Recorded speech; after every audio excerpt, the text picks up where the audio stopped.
Buongiorno, siamo qua per la conferenza stampa di uno dei film in concorso. Il titolo del film è At Any Price e vi presento gli ospiti della giornata partendo dalla destra in fondo. È la cosceneggiatrice Hallie Elizabeth Newton,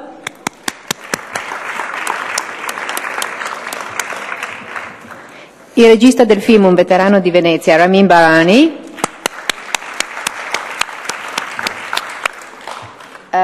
il coprotagonista del film Zac Efron e la coprotagonista del film Maika Monroe.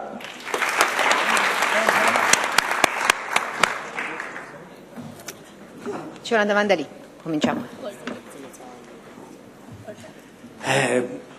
Buongiorno, però mi sa che si devono mettere le cuffie, se no sì. non... If you put the headphones, there should be a translation. Buongiorno, benvenuti, Catello Masurro e Parere dell'Ingegnere. Volevo chiedere a entrambi, il regista e alla sceneggiatrice, qualcosa sulla storia. In particolare, quando avviene il delitto, sembra che ci sia un fortissimo pentimento da parte sia del padre soprattutto, ma anche da parte del ragazzo che poi ha compiuto il delitto, e quindi sembra avviarsi la storia verso una storia di delitto e castigo, chiaramente.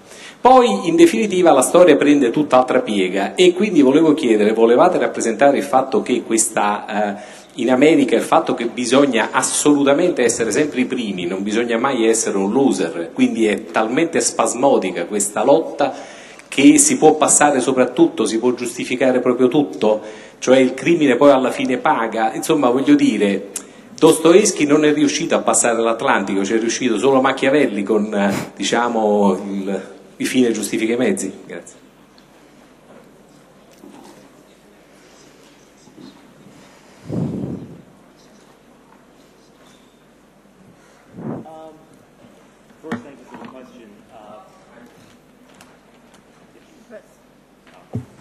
Thank you for the question, and thank you for mentioning my favorite writer, Dostoevsky, and Svidrigailov, who talks so much about going to America and shoots himself in the head. I don't want to say what the moral of the film is. I don't know. I wanted to ask questions. I wanted to ask questions like, what happens when you value expansion more than your community, more than yourself? And what happens to a world? You're talking about America, but I'd like to talk about the world. Forgive me for saying what we all know. There is a global crisis right now, and in Europe it's collapsing. And this is in some part, as you said, to people who are getting away with it. I don't know where the morality of the world has gone or the country has gone in America, but I believe that we're all capable of something much more. And the fact that this family has to pull together is a decision that they make. Who am I to say what each person, what each individual or family, what decision they would make under these extremely tough situations and dilemma? I'm not here to judge them, but I am here to ask questions. Where have we gone as a world that the people who profited the most have gotten away with it and are dancing on top of everybody else? Hallie, you wanna add something? In the beginning of your question, you mentioned the father and how he responded to the crime. I think the story also tries to deal with the question, at what lengths will a parent go to ensure the future of the next generation.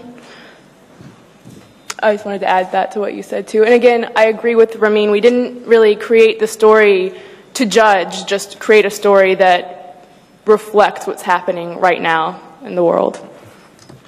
C'è una domanda qua? Buongiorno, per Zac Efron.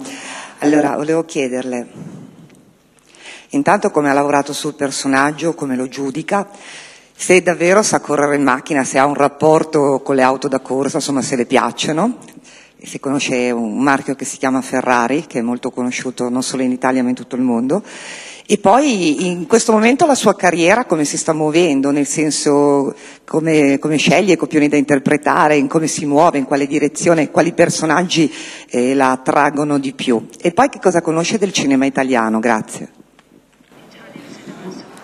Sono 3 domande, signora.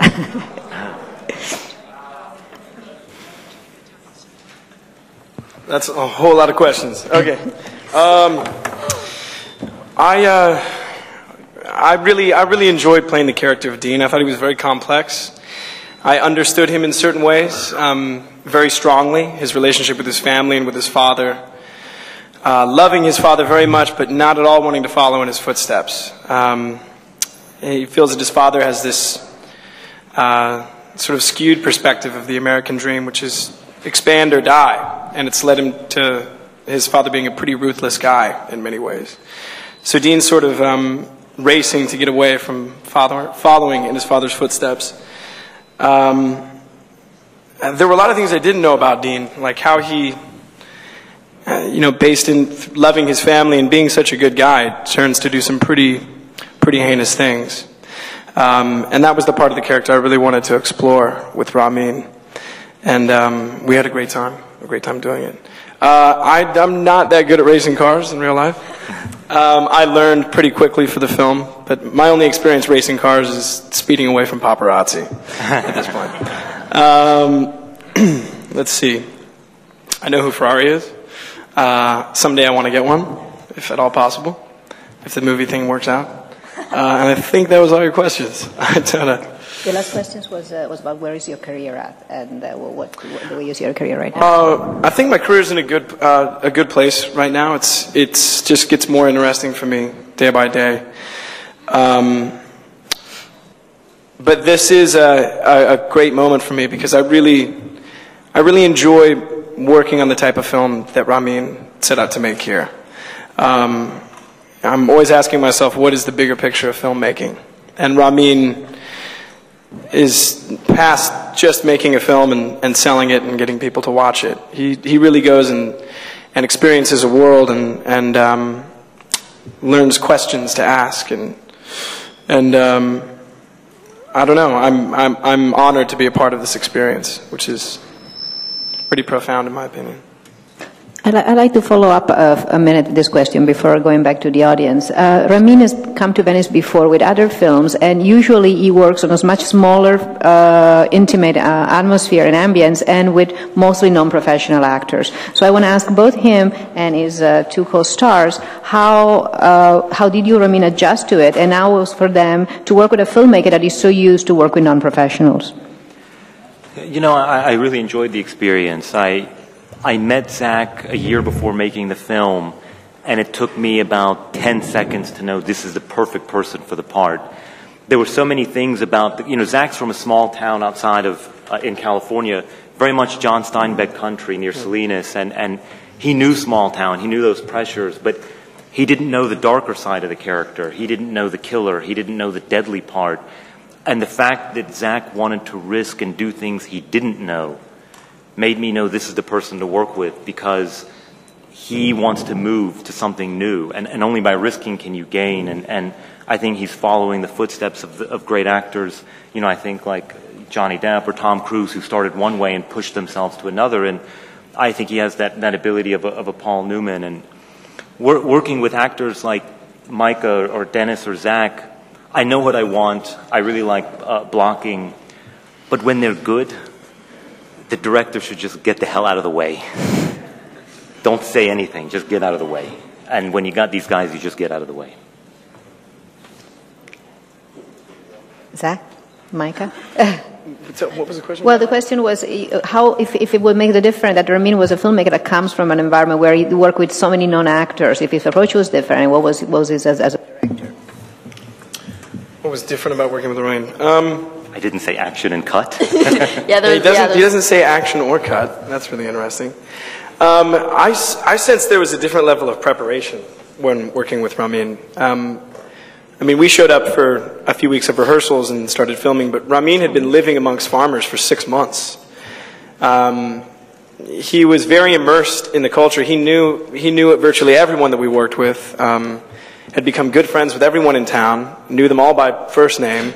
Many of them, most of them, all of them are actually in the film, or were working in their homes.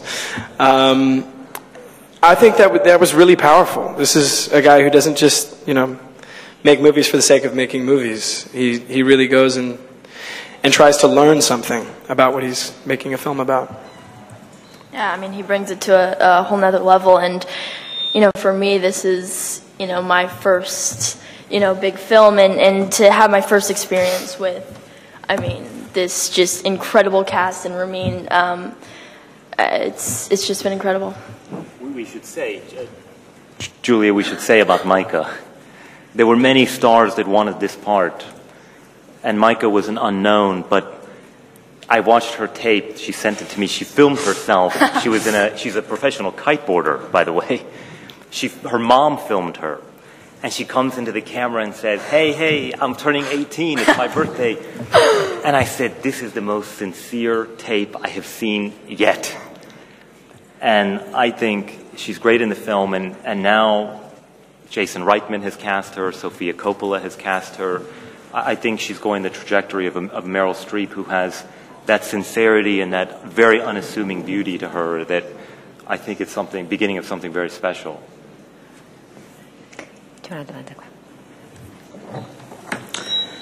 Allora, complimenti per il film, perché attraverso un film di genere riesce poi a mettere tutti i significati che all'inizio ha esposto. Volevo fare questa domanda. C'è il nonno, il padre, il figlio che fanno percorsi inversi, il padre col suo sorriso che alla fine non c'è più, il figlio che invece diventa contrario. C'è un personaggio che non compare mai, è il figlio che è sulle Ande, che gira e che manda le foto, la cartolina. Chiedo, al giorno d'oggi l'unico modo per uscire da questa realtà è essere non preso dal mito del successo, eccetera, è quello di universalizzare, uscire, lasciare il proprio posto e girare per il mondo, per altre cose.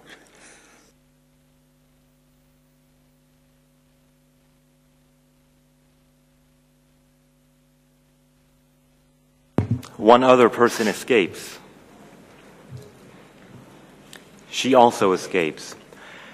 I like your question very much, and I hope someone in this room can start answering the question. And I hope you can start asking other people, what is the solution? If you look back at Adam Smith and Wealth of Nations, he does not talk about capitalism towards gross inequality. He actually talks about capitalism leading to a more equal society. And if this is what capitalism is based on, we should go back and read Adam Smith again, because he wasn't talking about this. But I don't know the answer. I hope you can find it. Farah Nayeri from Bloomberg News. Question for Ramin. I believe that one or both of your parents are from Iran. My parents are from Iran. And I just wanted to know whether you could tell us a little bit about where you grew up, whether you did experience Iran at any point, or whether you grew up in I believe you maybe grew up in the Midwest, or just a little bit about your origins. Both my parents are from Iran. They came to the States in '68, so a decade prior to the change in Iran. And I was born and raised in North Carolina. So I was raised in a small suburb. I went to school in New York, and then after New York, I went to Iran for 3 years in the late 90s, the time of Khatami. And in 3 years, I learned more about life than I had in 24 years in a suburb. And it changed my way of seeing. And so I was lucky to be able to mix everything I know about America with stuff that I learned in Iran, and to see things a little differently.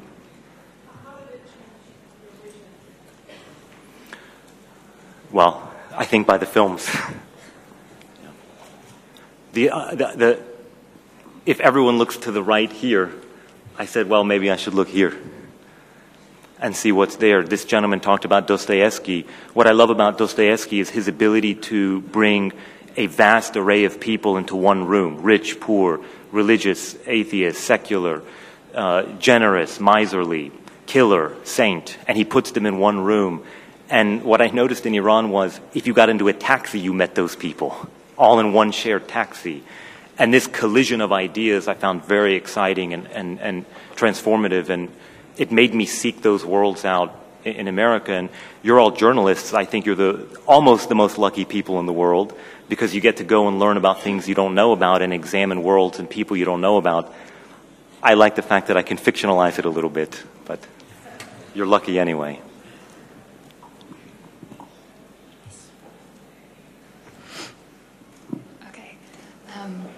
Yeah, I got a question.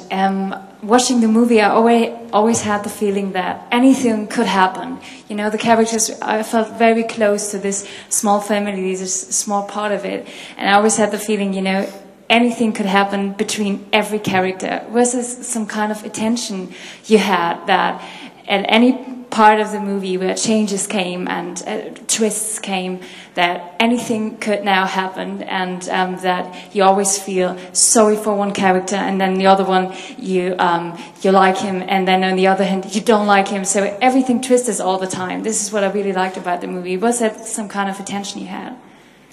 I think so. I mean, we talked about that. I think it was important for all of these characters to go through a series of changes throughout the entire movie. Zach's character, for instance, has a lot of extremes in his personality, especially in the beginning. He has devotion to his family, but he also has a bit of confusion and resentment towards his father, and he has to deal with that along the way. Maika's character also is looking to Dennis's character as a type of family figure, and then she goes through some changes with that as she grows closer to him and discovers her own way out, her own way of independence. So those big overarching changes are important to the script, definitely. I'm glad that you enjoyed it. I mean, with Dennis, it was there was some hint of a Willy Loman, A Death of a Salesman, and how does Dennis go from pretending to smile to, his smile in the beginning is one performance, and his smile at Customer Appreciation Day is a much more difficult performance because he's about to crumble, you know. Maybe Zach can add something to the answer. Within a context of these different tensions, your character goes through a big change in the film. You start from wanting to leave to becoming the new establishment. How did you figure out that transition within yourself and the work on the character? I think the two of the most conflicting emotions that you can have.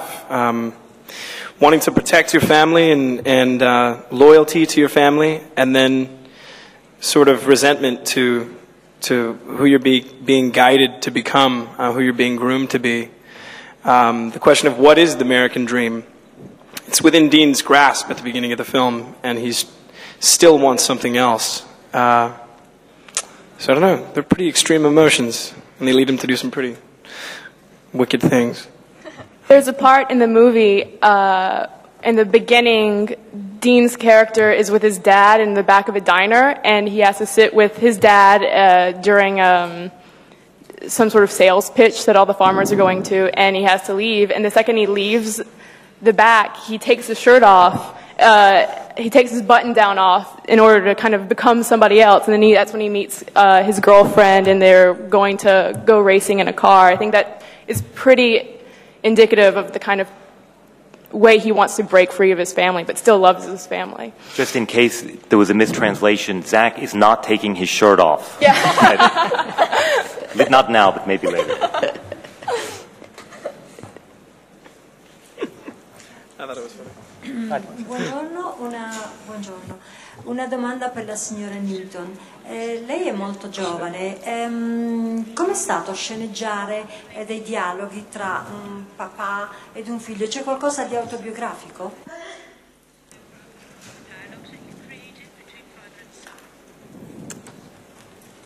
I love your glasses. You're welcome. I was very lucky to be able to collaborate with Ramin during this script, and I have to say that it has been 100% a co-collaboration with the script. So I think there's a little bit of me in a lot of the characters, particularly the female characters, and there's a little bit of me in some of the guy characters too. I think that everybody has a rebellious streak when they're young, and everybody feels protection for someone else. And in that way, I can identify with what the father's going through, and definitely what Dean's going through also. With Cadence, that was a really great role for me to be able to write. I loved writing Cadence. I loved writing Heather's part too. Heather Graham's part was great. You're welcome. Scott. More about the American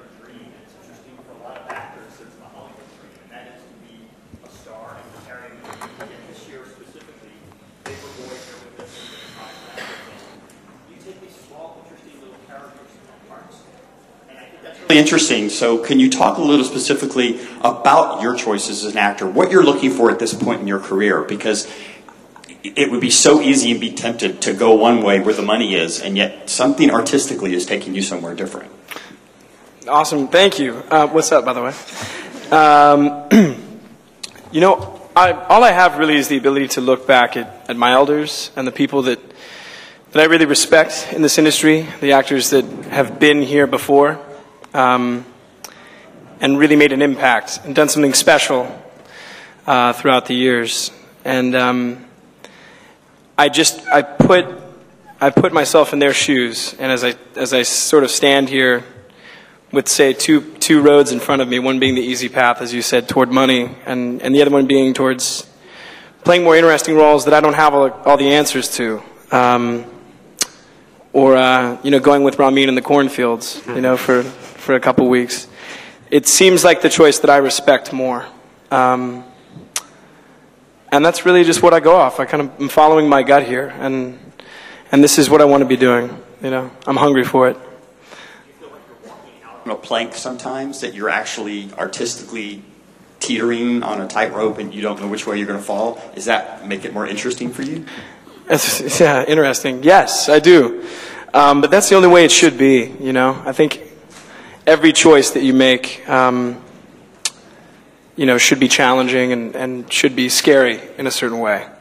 And that's how this is for me, you know. So luckily I'm guided by great people. I've got guys like Ramin that believe in me from the beginning and, you know, are able to look past everything I've done before and you know, willing to challenge me in a new way.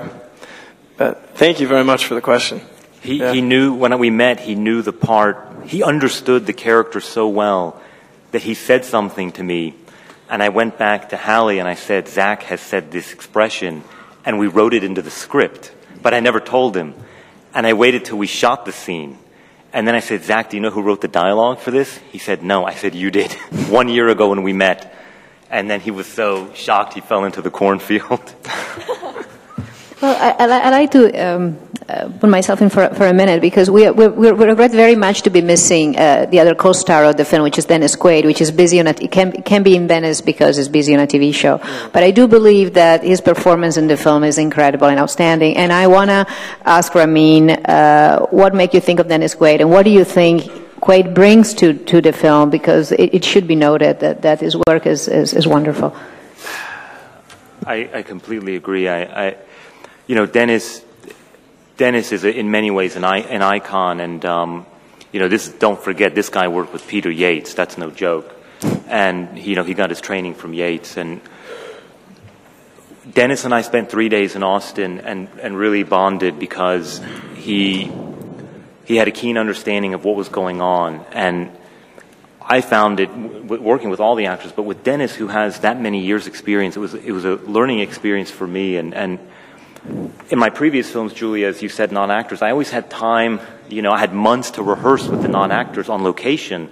But in this film, we only had a few days. The actors were all very busy. And I remember the night before being very nervous, the day before shooting. And I went to meet Dennis at his hotel at 10 o'clock at night. And I'm like, we haven't had much chance to rehearse. And I called Werner Herzog. I said, Werner, I'm shooting tomorrow, and I don't know is it going to work? And Werner said, why do you need to rehearse with someone like Dennis? He is a professional. He said, maybe you could ask him, how is he going to walk? I said, well, yes, sir. So I went to Dennis, and we talked a little bit. I said, Dennis, did you think about how you're going to walk? And he just looked at me and said, yeah. And then I looked at the film, and I'm like, this guy has thought about everything. How he's going to walk, how he's going to hold his shoulder, how he's going to smile, how he's going to touch his neck. When is he acting a salesman? When is he himself? I mean, when I put the film on the editing table, it was only then I realized how calibrated the performance was. And Dennis has something that I'm not used to, which is, if those gentlemen in the back, you can see how far away the camera is. If Dennis is where I am and something got in the way, Dennis would go like this. I'm sitting behind the camera saying, how in the hell did he know? And I would say, Dennis, how did you know? And he would be like, 30 years, kid. He'd just go. He can hear an airplane coming from like 100 miles out and stop and pause and save everybody time. Nobody can hear it, even the sound guys saying, what are you talking about? Sure enough, there's a plane 5 minutes later. I've never seen Dennis like this. I've never seen Dennis like this, never. Oh, it's amazing. One question there. Yeah, my question is about the character of Dennis Quaid. That to me personally reminded very much Scarlett O'Hara in Gone with the Wind, her proud, stubborn obsession for the land. And I was curious to know if this thought has ever crossed your mind while you were writing a script. Thank you. I am an idiot who thought Gone with the Wind is not a good movie since I was a kid because it was so popular. And boy, was I wrong when an extremely intelligent lady named Hallie Newton said, we should watch Gone with the Wind, one of my favorite films. And I sat for 3 hours in awe. And I said, my God, have I been missing it? So I think she should answer because she knows that character so well. Well, Dennis isn't a lady.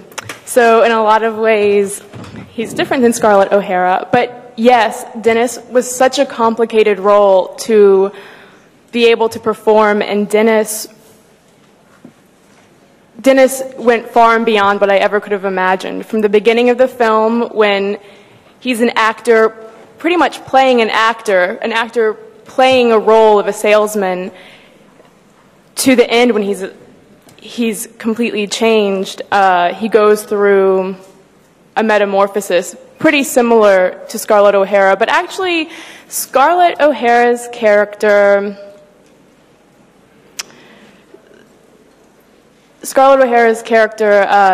I think is a little bit different than Dennis Quaid's, because he ends up having a heart at the end and she doesn't.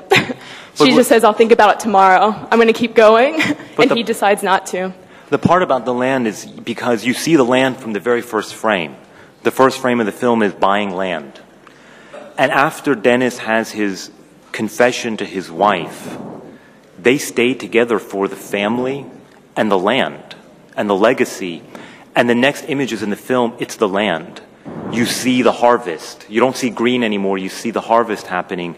And that montage of images, it's so much about everything that is happening is for this land, for this corn.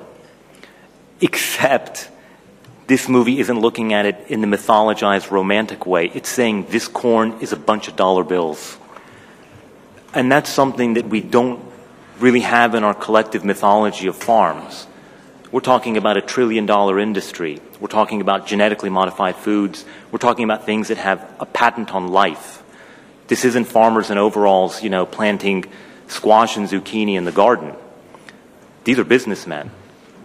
And that's something that makes the land go to another level, I think. I think we have time for one last question. Hello, this is for Maika. Your director just compared you with a young Meryl Streep. That's a pretty big shoes to fill. How do you feel about that, and how do you see yourself going on?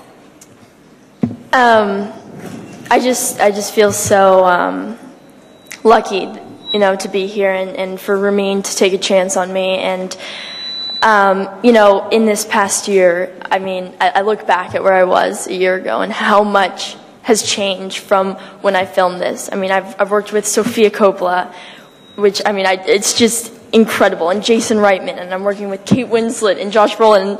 I'm sitting up here and pitching myself. I can't even believe it. And, who knows what happens. You can say, I want to be a teacher, I want to be a doctor, but with acting, it's so out of your hands, and I'm enjoying it. I love it so much right now, and I'm excited to see, where my career takes me, and I don't know, guess we'll see. I'll ask one question, my question to Ramin. Ramin, for the first time, you really put yourself within a tradition of a certain American cinema.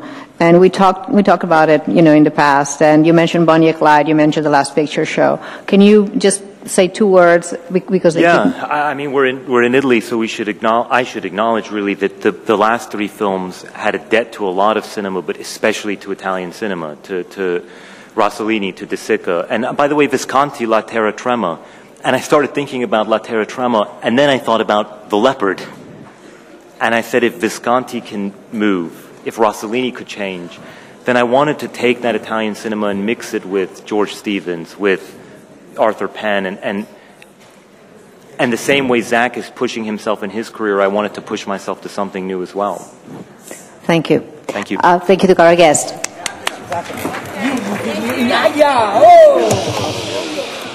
Okay, shall we go? You live in Italy? I live in New York. I want to end the festival of Milan. I want an email for Oh, yeah, just ask. Just ask the producers just right here. They're right here. Okay, thank you. Look at F. Very cool. Do you want me to sign it? Yeah. Thank you. Thank you.